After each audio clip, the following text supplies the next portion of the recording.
បាទសូមគោរពជំរាបសួរចំពោះពុកម៉ែបងប្អូនកូនក្មួយនិងប្រិយមិត្តលោកអ្នកចូលរួមតាមដានស្ដាប់ទាំងអស់ជាទីគោរពរាប់អានមុននឹងចាប់ផ្ដើមវេទិកានិក្កិច្ចសន្ទនាជាមួយនឹងវាគ្មិនកិត្តិយសនៅពេលបន្តិចទៀតនេះខ្ញុំបកណ្ណាខ្ញុំបាទសូមឆ្លៀតឱកាសណែនាំខ្លួនបន្តិចសិនខ្ញុំបកណ្ណាខ្ញុំបាទឈ្មោះវុធាជាអ្នកសម្របសម្រួលឲ្យអង្គការស៊ីសាសូមគោរពជំរាបជូនថាអង្គការស៊ីសាមានឈ្មោះពេញថា Science of Inner Cell Awaken ដែលមានន័យជាភាសាខ្មែរថាវិទ្យាសាស្ត្រនៃការភ្ញាក់មកស្គាល់ការពិតក្នុងខ្លួនដោយការចូលមកអង្កេតពិនិត្យរាល់ការគិតនិងសភាវៈទាំងឡាយដែលមានក្នុងទីនេះតាមសេចក្តីពិតស៊ីសាគឺជាអង្គការសមាធិដែលបានបង្កើតឡើងស្របច្បាប់ក្នុងព្រះរាជាណាចក្រកម្ពុជាសម្រាប់មនុស្សគ្រប់វ័យគ្រប់ស្រទាប់វណ្ណៈនិងគ្រប់ជាតិសាសន៍ទាំងអស់ឲ្យចូលមកសិក្សារៀនសូត្រនៅចំណេះដឹងអំពីការពិតក្នុងខ្លួននិងទទួលបាននៅបទពិសោធន៍ដែលពាក់ព័ន្ធទៅនឹងសុខុមាលភាពផ្លូវចិត្តទាំងស្រុងអង្គការស៊ីសាគឺផ្ដោតសំខាន់ទៅលើការចូលមកស្គាល់ខ្លួនឯងតាមបែបវិទ្យាសាស្ត្រសមាធិដើម្បីទទួលបាននៅមូលដ្ឋានគ្រឹះដែលអាចនាំឲ្យមានការរីកចម្រើននៅបញ្ញាញាណពង្រឹងស្មារតីបង្កើនធនធានមនុស្សដែលប្រកបដោយគុណភាពជាពិសេសដើម្បីទទួលបាននៅសុខុមាលភាពផ្លូវចិត្តសម្រាប់បុគ្គលខ្លួនឯងសង្គមគ្រួសារសង្គមជាតិក៏ដូចជាពិភពលោកទាំងមូលដូច្នេះជាបន្តទៅទៀតនេះយើងមានលោកគ្រូសំពោធិបាទសូមគោរពជំរាបសួរលោកគ្រូបាទសូមអញ្ជើញលោកគ្រូជួយណែនាំខ្លួនដល់ប្រិយមិត្តអ្នកតាមដានស្ដាប់យើងបន្តិចបាទសូមគោរពជំរាបសួរប្រិយមិត្តលោកអ្នកសាធុជនសាធុសប្បុរសទាំងឡាយជាទីរាប់អានខ្ញុំបាទមាននាមបញ្ញត្តិសំពោធិជាសិស្សគុណរបស់លោកគ្រូសក្ខីពកវ័នជាទីគោរពដ៏ខ្ពង់ខ្ពស់ថ្ងៃនេះខ្ញុំបាទមានកិត្តិយសដែលបានអង្គការស៊ីសាអញ្ជើញខ្ញុំដើម្បីមកធ្វើការសន្ទនាអំពីការពិតពីរយ៉ាងដោយលោកគ្រូបានជម្រាបប្រិយមិត្តទស្សនិកជនទាំងអស់បានជ្រាបហើយប្រធានបទដែលយើងនឹងលើកយកមកពិភាក្សាថ្ងៃនេះគឺការពិតពីរយ៉ាងអញ្ចឹងដើម្បីបកស្រាយឲ្យបានលម្អិតស៊ីជម្រៅអំពីការពិតពីរយ៉ាងខ្ញុំសូមសួរសំណួរលោកគ្រូខ្លះៗដើម្បីឲ្យលោកគ្រូបកស្រាយនៅក្នុងឱកាសនេះខ្ញុំនឹងចែករំលែកអំពីការពិតពីរយ៉ាងការពិតទី1គឺជាការពិតនៅក្នុងប្រព័ន្ធចិត្តការពិតទី2គឺជាការពិតរួចផុតពីប្រព័ន្ធចិត្តការពិតនៅក្នុងប្រព័ន្ធចិត្តវាមានច្រើនបើយើងនិយាយគោរពពាក្យសម្ដីសន្យាគ្នាថាជួបគ្នានៅម៉ោង8ព្រឹកនៅពេលដែលម៉ោង8ព្រឹកក៏បានជួបគ្នានេះក៏ហៅថាការពិតមួយប្រភេទតែនេះជាការពិតសាមញ្ញធម្មតាប៉ុន្តែការពិតទៅជ្រៅជាងនឹងបន្តិចគឺជាការពិតរបស់អ្នកវិទ្យាសាស្ត្រធម្មតាអ្នកវិទ្យាសាស្ត្រគេត្រូវការស្រាវជ្រាវមានរូបមន្តមានការទទួលស្គាល់ជាក្រុមជាពួកជាលក្ខណៈអន្តរជាតិ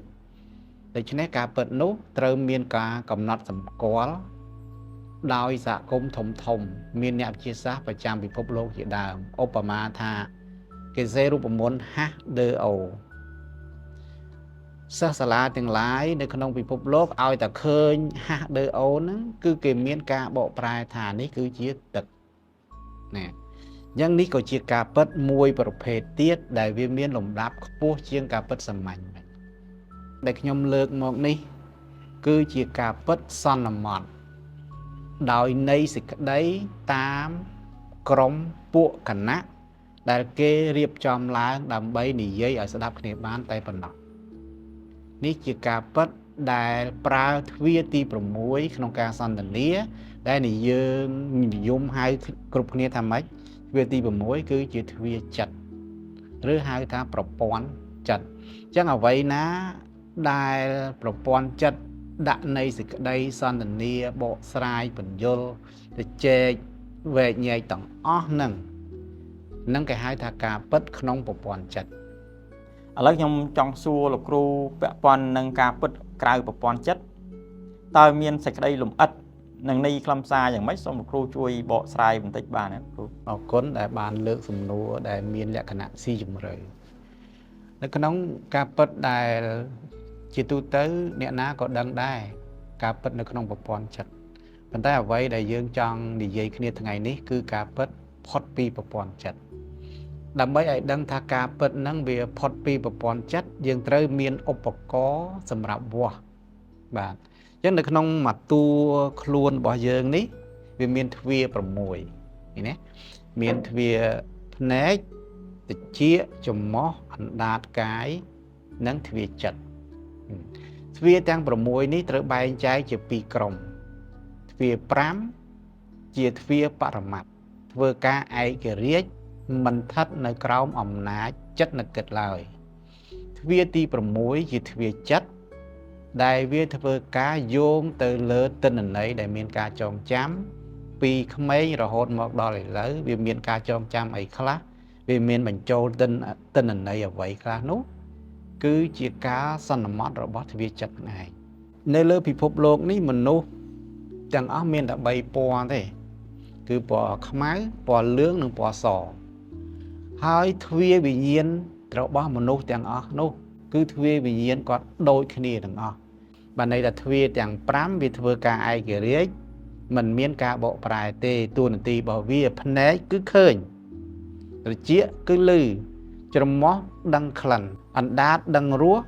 កាយដឹងផុតពៈ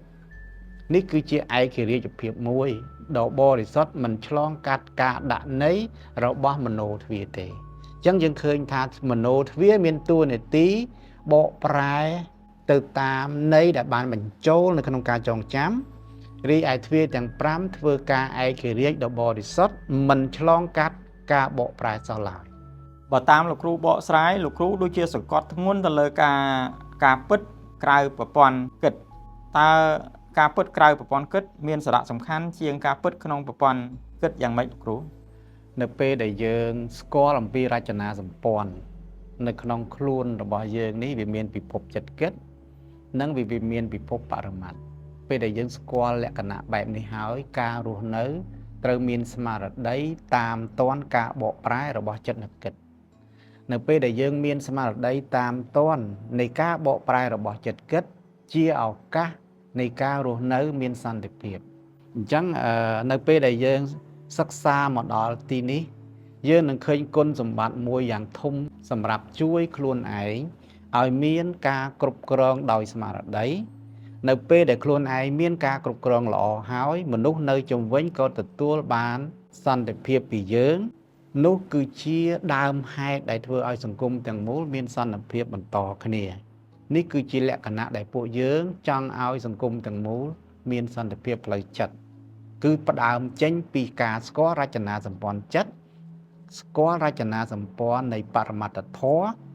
វាមានពិភព2នៅខាងក្នុងគឺចូលមកសិក្សាឲ្យស្គាល់តើអ្វីជាអ្វីនេះឲ្យជាក់ច្បាស់បាទអរគុណច្រើនលោកគ្រូ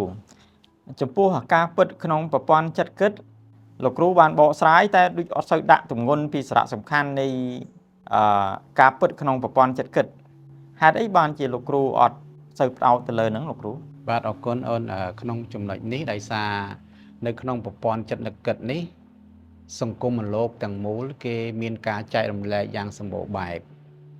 ហើយការអប់រំចិត្តនៅក្នុងប្រព័ន្ធចិត្តដដែលនេះវាមានបទពិចារណាយ៉ាងច្រើនហើយមានគ្រូបង្រៀនយ៉ាងច្រើនពេញពិភពលោកតែម្ដងសូម្បីតែក្នុង AI ក៏វាចេះដែរដូច្នេះខ្ញុំមិនបាច់បកស្រាយឲ្យស៊ីជម្រៅទេវាសម្បូរបែបហើយប៉ុន្តែ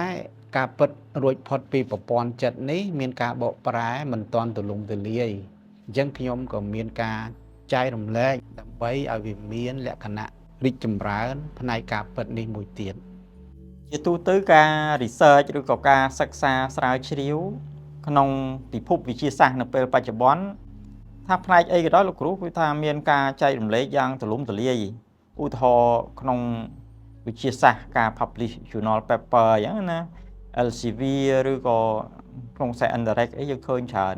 ប៉ុន្តែលោកគ្រូបញ្ជាក់មកនេះដូចថាមិនសូវមានការពិតក្រៅប្រព័ន្ធចិត្តគិតណាដោយសារយ៉ាងម៉េចលោកគ្រូដោយសារមិនសូវមានអ្នកស្រាវជ្រាវឬក៏មិនសូវមានអ្នកបានឃើញបានស្គាល់ការពិតហ្នឹងឬយ៉ាងម៉េចលោកគ្រូឬក៏ការពិតក្រៅប្រព័ន្ធចិត្តគិតហ្នឹងវាមិនសូវមានប្រយោជន៍អីបានជាមិនសូវមានអ្នកសិក្សាស្រាវជ្រាវឬក៏យល់ឬក៏បានឃើញនៅការពិតហ្នឹងលោកគ្រូពិភពការពិតនៃខ្លួនឯងនេះប្រពៃណីបុរាណលោកឲ្យឈ្មោះថាបរមត្តពិភព បាទចឹងបរមត្ថពិភពនេះទីបញ្ចប់នៃការស្គាល់នៃការសិក្សាពិសោធន៍ពលត្រូវគឺជាការបញ្ចប់នៅសេចក្តីទុក្ខទាំងឡាយបាទបើសិនជាយើងមិនបានសិក្សាពិសោធន៍ចុះទៅមើលពិភពក្នុងខ្លួនឬយើងប្រាប់ថាខ្លួនឯងតាមសេចក្តីពិតបើយើងពិសោធន៍មិនរកឃើញខ្លួនឯងតាមសេចក្តីពិតទេនោះសេចក្តីទុក្ខទាំងឡាយរបស់លោកនេះនៅតែតាមយាយីនៅតែរំខាននៅពេលដែលយើងបានស្គាល់ខ្លួនឯងជាអ្វីតាមសេចក្តីពិតបានស្គាល់ចិត្តនឹកគិតជាអ្វីបានស្គាល់ពិភពបរមត្តនិងពិភពចិត្តគិតនឹងជាពីរពិភពដៃដោយគ្នាការរស់នៅវាអាចស្វិចទៅស្វិចមកបានយ៉ាងរហ័សដែលអាចឲ្យជីវិតរស់នៅពិតរួចផុតអំពីសេចក្តីទុក្ខទាំងឡាយចឹងហើយយើងឃើញមានសង្គ្រាមអ៊ីរ៉ង់កើតឡើងជាមួយអ៊ីស្រាអែលជាមួយអាមេរិកនេះគឺជាសង្គ្រាមកើតឡើងដោយអំណាចនៃការយកឈ្នះចាញ់រៀងៗខ្លួននឹងឯងយកឈ្នះចាញ់យកឈ្នះចិត្តចឹងបាទហើយអាឈ្នះចាញ់នេះគឺកើតក្នុងប្រព័ន្ធចិត្តបើសិនជារឿងរ៉ាវទាំងឡាយត្រូវបានគ្រប់គ្រងប្រព័ន្ធចិត្តត្រូវបានថែរក្សាដោយស្មារតីការរស់នៅរបស់មនុស្សមិនមានកម្ដៅទេព្រោះតែការរស់នៅដកនៅកម្ដៅបានឲ្យឈ្មោះតែសេចក្តីទុក្ខអត់មានបាទហើយគ្រួសាររបស់ពួកយើងសិក្សាទៅមុខបន្ថែមទៀតយើងនឹងសិក្សាឲ្យឃើញជាក់ច្បាស់ថាពិភពដែលយើងរស់នៅនេះជាពិភពពិតដែរឬទេ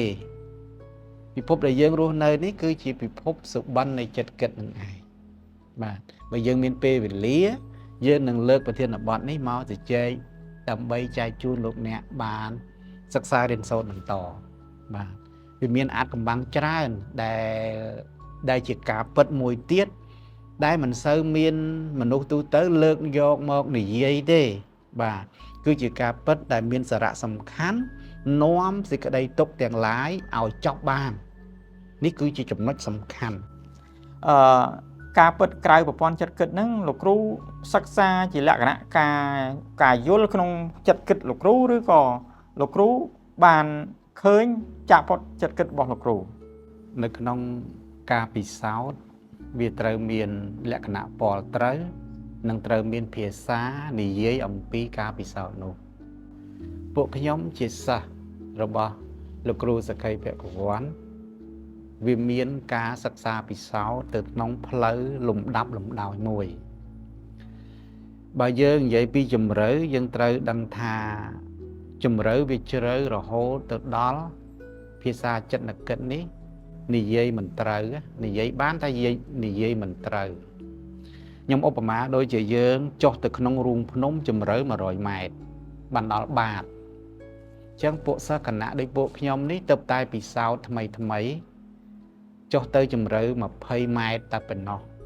ក៏បានទទួលនៅសន្តិភាពដួងចិត្តគួរជាទីរាប់ថាអស្ចារ្យចំពោះខ្ញុំហើយអញ្ចឹងខ្ញុំក៏អំណាចនៃការរីករាយនេះ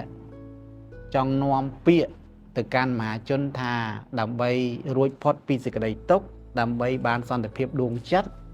ត្រូវតែសិក្សាពិសោធន៍ពិភពក្នុងខ្លួននេះសាកមើលមើល